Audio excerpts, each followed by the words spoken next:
Whereas all residents, regardless of race, creed, or ethnicity, deserve to be treated with dignity, respect, compassion, and justice. And whereas Rock County residents value initiatives that will end race-based. Proclamación de los días 20 al 27 de abril como los días de oposición al racismo de la YWCA. Considerando que todos los residentes, independientemente de su raza, credo o etnia, merecen ser tratados con dignidad in the ever-existing turning of the earth and the burning heat of the sun. I believe in equality in people's hearts and minds, and the rights that we choose to indulge in and the ones that we choose to ignore. I believe in equality in the little things, the common phrases, the not-so-common courtesies that we extend.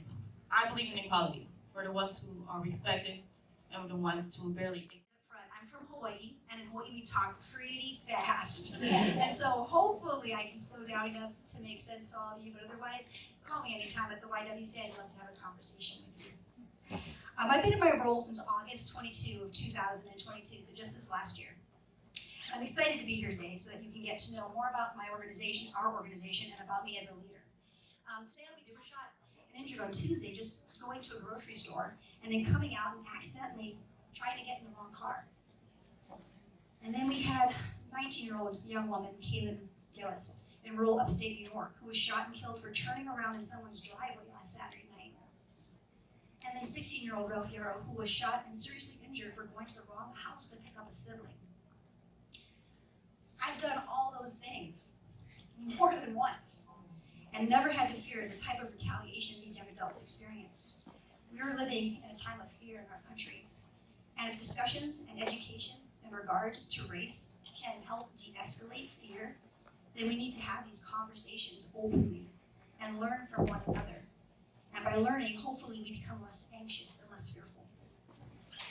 These victims were all people of different races and ethnicities. Some BIPOC, Black, Indigenous, people of color, and others were white. Let's all please take a moment to be silent. We're going to be silent for 30 seconds. And during this time, do what you do. Reflect, pray for these individuals who were hurt or killed, and for the circumstances surrounding these events. Ask for a better future. So please keep an open mind and reflect on anything you hear today, and go back and do your own research, and learn. So what is racism? The definition is prejudice, discrimination, or antagonism by an individual, community, or institution against a person or people on the basis of their membership in a particular racial or ethnic group, typically one that is a minority or marginalized. What does marginalized mean? The act of treating a person or group as though they are insignificant by isolating and or disempowering them, to treat someone or something as if they are not important. I think all of us in here as human beings agree, we don't ever want anyone to feel that way.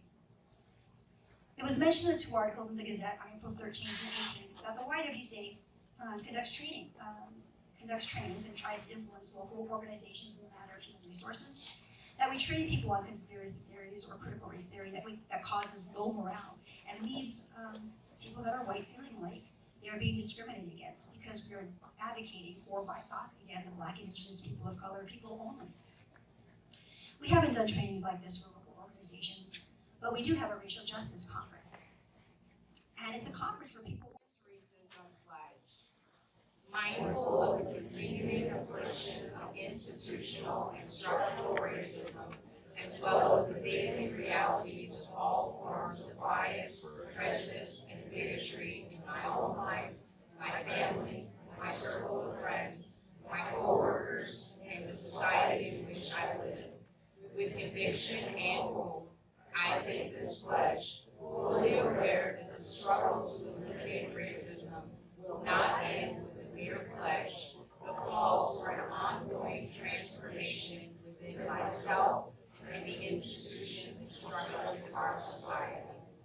I pledge to look deeply and continuously in my heart and my mind to identify all signs and vestiges of racism, to rebuke the use of racist language and behavior towards others, to root out such racism in my daily life and in my encounters with persons I know and with strangers I do not know. I expand my consciousness to be more aware and sensitive to my use of overt and